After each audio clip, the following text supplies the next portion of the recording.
مجھے بہت اچھی طریقے سے یاد ہے 10 اکتوبر 2020 کی وہ شام، 10 اکتوبر 2020 کی وہ رات جب میری ماں کا انتقال ہوا تھا، اور میں بنارس کے اپنے گھر کے بہت قریب کے ہاسپٹل میں ماں کو لے کے جا رہا تھا۔ ہارٹ اٹیک آیا تھا، شوگر کی پیشنٹ تھی وہ، اور بائک پر بٹھا کر پیچھے میرا چھوٹا بھائی بیٹھا تھا، اور ہاسپٹل کے کیمپس کے اندر جیسے ہی ہم داخل ہوئے تھے، ماں کا جسم بے جان ہو کے بائک سے نیچے گرا تھا۔ اور جب ہم لوگوں نے سارے بھائی وہاں پہنچ چکے تھے، اور جب ماں کو اٹھا کر کے ہم لوگ آئی سی یو میں لے کے جا رہے تھے، تو نیچرل بات ہوتی ہے مرنے کے بعد انسان کی باڈی کا وزن بڑھ جاتا ہے۔ وزن سے اندازہ لگ گیا کہ اب روح نکل چکی ہے، اب موت آ چکی ہے۔ ہمارے پاس کرنے کو باتیں بہت تھی، ہم لوگ کہہ سکتے تھے 5 منٹ پہلے لائے ہوتے، ڈاکٹر نے دیکھا ہوتا، یہ ہوا ہوتا، وہ ہوا ہوتا۔ یہ سب بہانے اپنی جگہ، قرآن کی یہ آیت اپنی جگہ، وَلَن يُؤَخِّرَ اللَّهُ نَفْسًا إِذَا جَاءَ أَجَلُهَا۔ موت تو اپنے وقت پر آتی ہے میرے بھائی۔ اس لیے اپنے نوجوان ساتھیوں سے بھی کہنا چاہتا ہوں، سیمانچل کے جلسوں میں میں کہیں کہیں بڑی بے حیائی بھی دیکھتا ہوں، سڑکوں پر لڑکے لڑکیوں کا جمگٹ بھی دیکھتا ہوں، بڑا ایسا ماحول میں دیکھتا ہوں، پورے انڈیا میں وہ ماحول کہیں نظر نہیں آتا۔ میرے بھائیوں، یہ جلسے، یہ پروگرام ٹھیک ہے، ادارے والوں کے اپنے مسائل ہیں، مدرسوں کی اپنی مجبوری ہے، جلسہ کرانے بغیر ان کو چندہ نہیں ملے گا۔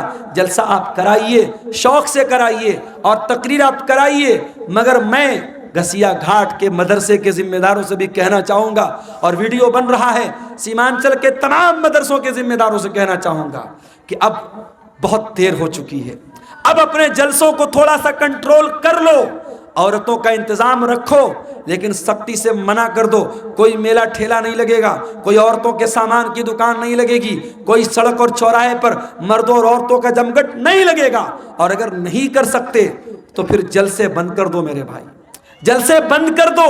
یہ میلے کے نام پر اگر مردوں عورتوں کا جمگٹ ہوتا ہے تو اتنا بڑا گناہ نہیں ہے، اتنا بڑا گناہ نہیں ہے جتنا بڑا گناہ بڑے بڑے بینر لگا کے، بڑے بڑے فاٹک لگا کے، بڑے بڑے علماء کی تقریر کرا کے، اور سڑکوں پر مردوں عورتوں کا جب ہم جمگھٹ دیکھتے ہیں، جوان جوان لڑکیاں جا رہی ہیں اور جوان لڑکے ان کو دیکھ کر آوازیں کس رہے ہیں، اشارے بازی کر رہے ہیں، نین مٹکا ہو رہا ہے، یہ منظر دیکھ کر واللہ دل کو تکلیف ہوتی ہے۔ اور میں یہ سوچتا ہوں 2009 سے میں سیمانچل میں آ رہا ہوں، 15 سال ہو گئے، ہر سال آ رہا ہوں، تقریریں کر رہا ہوں، لیکن حالات جس کے تس ہے بلکہ اور برے ہو رہے ہیں۔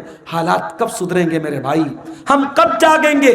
کب ہوش میں آئیں گے؟ کب ہم چیتیں گے؟ کب اپنے عمل کو ہم سدھاریں گے؟ میرے عزیزوں، آج کی تقریر میں یہی پیغام دے رہا ہوں کہ اس کے پہلے کہ موت آ جائے اور یہ گناہ کرتے ہوئے اللہ کے یہاں ہم چلے جائیں، اپنے عمل کی اصلاح کر لو میرے بھائی، اپنی برائیوں سے توبہ کر لو، اور یاد رکھو توبہ کرنے کے لیے کل کا انتظار مت کرو، جاؤ اپنے کمرے کا دروازہ بند کرو، جس طریقے سے بیٹھ کر کے بند کمرے میں موبائل دیکھتے ہو، جاؤ اپنے کمرے کی لائٹ بھی بند کر دو، دروازہ بھی بند کر دو، اور وضو کر کے اللہ کے سامنے ہاتھ پھیلاؤ اور سوچو کہ اب تک کی زندگی کیسی گزری تھی۔ اپنے گناہوں کو یاد کرو، اپنے خطاؤں کو یاد کرو، اور اگر اللہ کی بارگاہ میں روتے ہوئے 2-4 قطرے آنسوؤں کے گر گئے، واللہ کہہ رہا ہوں ان آنسوؤں کی بڑی قیمت ہے اللہ کے یہاں، ان آنسوؤں کی بڑی قیمت ہے اللہ کے ہاں۔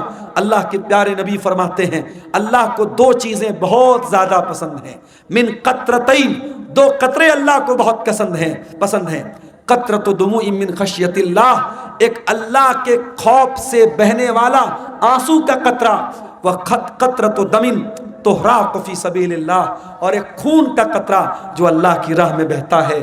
میرے عزیزو، توبہ کر لو، جوانی میں توبہ کر لو، اپنی طاقت کے دور میں توبہ کر لو، کل بڑھاپے میں توبہ کرنے کا کوئی مطلب نہیں ہوگا۔ در جوانی توبہ کردن شیوئے پیغمبری، وقت پیری گرگ ظالم می شوت پرہیزگار۔ جوانی میں توبہ کرو، یہ نبیوں کا طریقہ ہے، بڑھاپے میں تو بھیڑیا بھی شریف بن جاتا ہے، جب منہ میں دانت نہیں، پیٹ میں آنت نہیں، شریف بن گئے تو کون سا کمال کیا۔ یہ رات کا ٹائم ہے میرے بھائی، یہ بڑا سہانا وقت ہے، بڑی برکت والا وقت ہے۔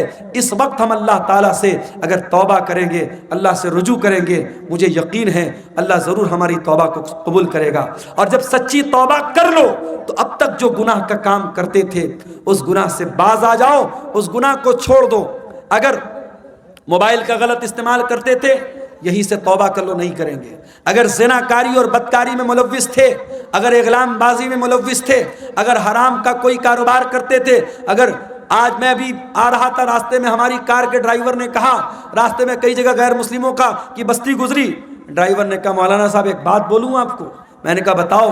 کہنے لگا کہ بہار میں اور خاص طور سے ہمارے اس علاقے میں آج کے دن ہمارے بہت سارے غیر مسلم بہت جوا کھیلتے ہیں، اور ان کا یہ ماننا ہے، غیر مسلم بھائیوں کا یہ ماننا ہے کہ دیوالی کی رات جو جوا کھیلے گا اور جیت جائے گا وہ سال بھر ہمیشہ جیتے گا، وہ کبھی ہارے گا نہیں۔ یہ مانتا ہے ان کی۔ اور ایک دن پہلے بھی دھن تیرس کا تہوار تھا، آپ نے دیکھا ہوگا مارکیٹ میں بڑی بھیڑ لگی تھی، بڑی بھیڑ لگی تھی۔ دھن تیرس والے دن ہمارے غیر مسلم بھائیوں کا یہ ماننا ہے کہ کچھ نہ کچھ سامان ان کو خریدنا ہے، چاہے جھاڑو ہی خریدیں گے مگر خریدیں گے۔ اور آج ابھی ہم لوگ چائے پینے کے لیے راستے میں رکے تو ایک صاحب نے بتایا کہ دکاندار فون پے نہیں لے رہا، وہ کیش چاہیے اس کو، اس نے کہا ہم فون پے سے پیمنٹ نہیں لیں گے، آج کے دن ہم کیش لیتے ہیں، ہم فون پے نہیں لیتے ہیں۔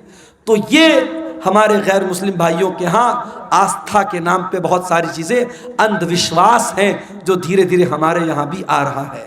میرے بھائیوں اندھ وشواس سے بچو، اور جوا کھیلنا ہمیشہ حرام ہے اسلام میں۔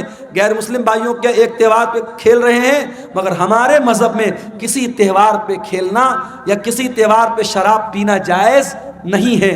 شراب سال کے 360 دن حرام ہے، جوا سال کے 360 دن حرام ہے۔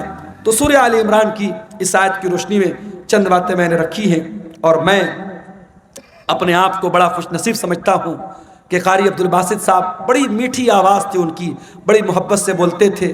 آج ان کے بچوں نے الحمدللہ اپنے باپ کی وراثت کو سنبھالا ہے، مدرسے کو چلا رہے ہیں۔ ہماری ذمہ داری بنتی ہے، علاقے کا پرانا ادارہ ہے، اور ایک بزرگ نے اس کو زندگی بھر سینچا ہے، آج وہ ہمارے بیچ میں نہیں ہے، ان کے بچے چلا رہے ہیں۔ ہم اس ادارے کو ہم اس کا تعاون کریں، اللہ تعالی ہم سب کو اس کی توفیق عطا فرمائے۔ ہمارے یوٹیوبر بھائی جو یہاں آئے ہوئے ہیں، ہر جگہ یہ بھیڑ کے چھتا کی طرح مائک کو گھیرے رہتے ہیں، آپ حضرات سے بھی خصوصی گزارش ہے ادارے کا تعاون کر کے خصوصی آپ جائیں، جو بھی آپ سے ہو سکے ضرور آپ اس ادارے کے اس کار خیر میں حصہ لے کر کے جائیں۔ اور میں پہلے بھی کہتا ہوں، آج بھی کہتا ہوں کہ آپ تقریروں کو یوٹیوب پر اپلوڈ کریں۔